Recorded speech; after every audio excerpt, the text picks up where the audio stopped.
Welcome to 3 Cents. I'm Josh Barro. If you've ever watched cable news, you've probably seen one or two of these commercials for gold. Hi, I'm Jay Johnson, former director of the U.S. Mint. I buy gold because it helps protect against inflation and huge government spending. In fact, did you know gold prices have tripled since 2001 and may reach new record highs because of inflation and the falling dollar? With trillions of deficits, political upheaval, and unstable governments trying to print their way out of money troubles, I've become very concerned, and that's why I buy gold every chance I get. Gordon Liddy here for Roslyn Capital. Like you, I'm worried about the falling U.S. dollar. The Fed is printing money faster than ever. You don't have to watch your hard-earned savings shrink to nothing. Invest in gold. That's right. For years now, low-budget commercials like those have offered cable news viewers investment advice from everyone from the former director of the U.S. Mint to a guy who went to prison for the Watergate break-in. Yes, that was G. Gordon Liddy you were just looking at. And all of those serious and authoritative figures have consistently offered the same piece of investment advice. Put your money in gold. And for years, they were right. Well, sort of. Often the ways of investing in gold that advertise on TV aren't very good ways to get your money into gold, but it is true that the price of gold nearly tripled during the crisis years, from about $650 in 2007 to over $1,900 an ounce in 2011. Gold is a fear investment. When people think everything is going to fall apart, and particularly when investors think there's going to be a lot of inflation, they buy gold. If the whole world economy falls apart around us, gold will still be valuable. But the market situation in the crisis was very weird because every other measure of inflation, like yields on long-term bonds, fell while gold prices were rising, and the combination didn't make a lot of sense. The market was saying that future inflation would be high and low at the same time. Now, back in 2011, the gold bug said, just you wait, and you'll see inflation is coming. You can't rely on interest rates as an inflation measure because the Federal Reserve is artificially pushing interest rates down, they said. When quantitative easing ends, when the Fed stops buying everything in sight, then inflation will spike, they said. But that didn't happen either.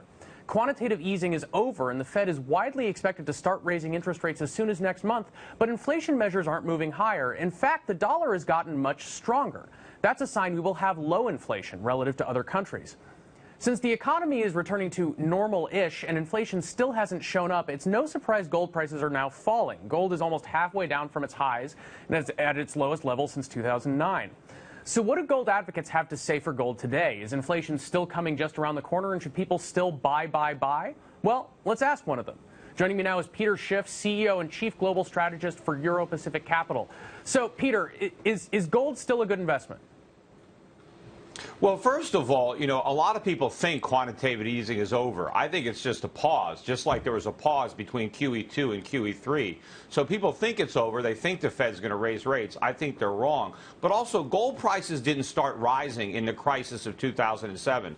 In 2000, gold was about $260 an ounce. So it had already tripled by 2007. And, of course, at one time, we were on the gold standard in this country, and the dollar was defined as a specific quantity of gold. And originally, it was if you had $20, you could buy 1 ounce of gold.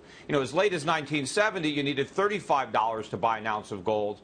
When we went off the gold standard, the dollar collapsed in value over the years, and now, despite the recent decline, you still need $1,100 to buy 1 ounce of gold. So gold has done a much better job of holding on to its value than paper dollars. But I would agree that a lot of these pitchmen on cable news, you don't want to buy gold from these companies because their markups are horrific. In many cases, they mark up 40 to 100% above the actual price of gold. So I think their advice to buy gold is sound.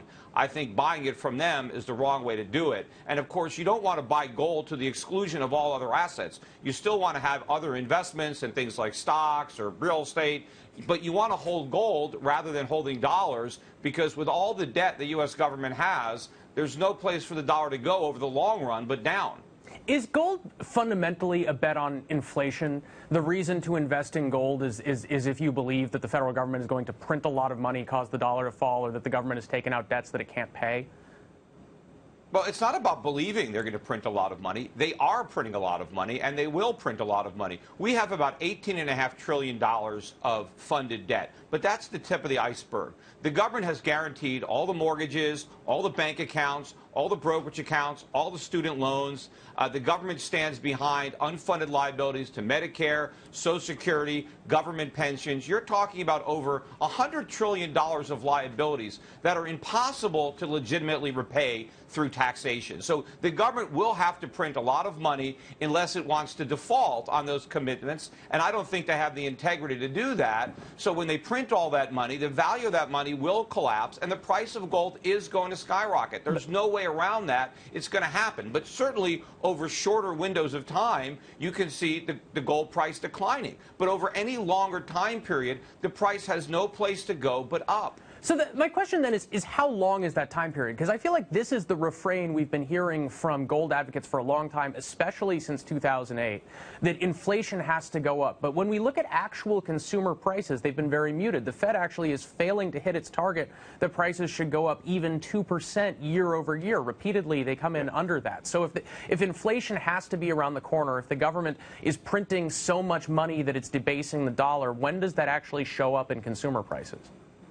Well, I don't think inflation is around the corner. And I think if you talk to most people who shop, most consumers who go to the grocery store or pay their utility bills or their cable bills or their insurance or their rents, prices are rising.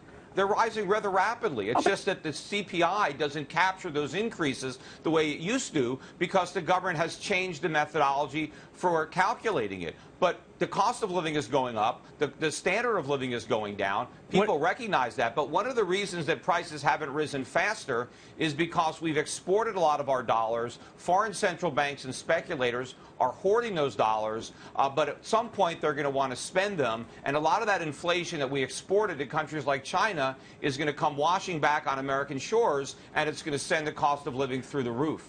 So what if you think the statistics from the government are wrong? How fast do you think prices really are rising? What do you think the inflation rate is? Well, I don't know. I mean, I can't calculate them myself. But how do you know they're wrong they're rising if you don't know what the figure is? I mean, the government, I mean, they do these surveys. They go out and collect immense numbers of data on transactions, and then what you're holding up against that is some impressionistic thing where someone's like, oh, well, milk was more expensive this week. If you think the stats are wrong... I'll give you an example. This is something I did a couple of years ago. I looked at the prices of newspapers and magazines because they're very easy to see the price because they write them on the cover. And so from 2003 to 2013, the government claimed that newspaper and magazine prices were up about 30%. And I actually looked at newspaper and magazines. I went to maybe 20 or 30, the most popular, and I looked at the prices on their covers in 2003, and I looked at 2013, and the actual increase averaged 130%. So the government's estimate on the increase in the cost of newspapers and magazines was off by 100%. They weren't even close. No, but I couldn't even find a single newspaper or magazine that only went up by 30%. So, you know, that's an example. The government has all kinds of ways of distorting things with hedonics and substitution.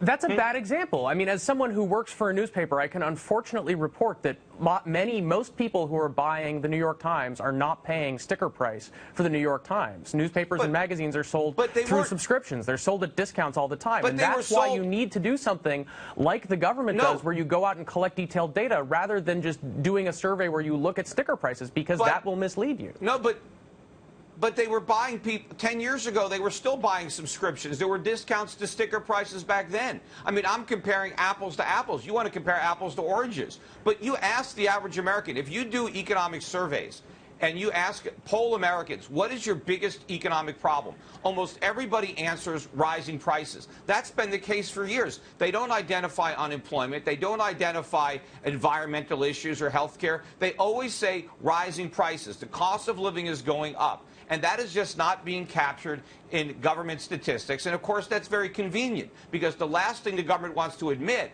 is that there's a lot of inflation, because then they'll have to raise interest rates, which they can't do because they'll prick the bubble double that they inflated. So as you know, the government reports a figure for economic growth. They report a nominal figure and they report a real figure, which is the figure after adjustment for inflation. And so, you know, we might be growing at nominal about 3.5%, and then they take 1.5 off for inflation, and they say the real growth rate is 2%. If the inflation rate is actually substantially higher than 1.5, if it's several points above that, that would mean that the economy is actually shrinking, not just shrinking now, but has been shrinking consistently for as long as you think inflation has been underreported. It means effectively that we've been in recession for the last 15 years. Do you believe that? Do you believe the American economy has been getting smaller? I absolutely.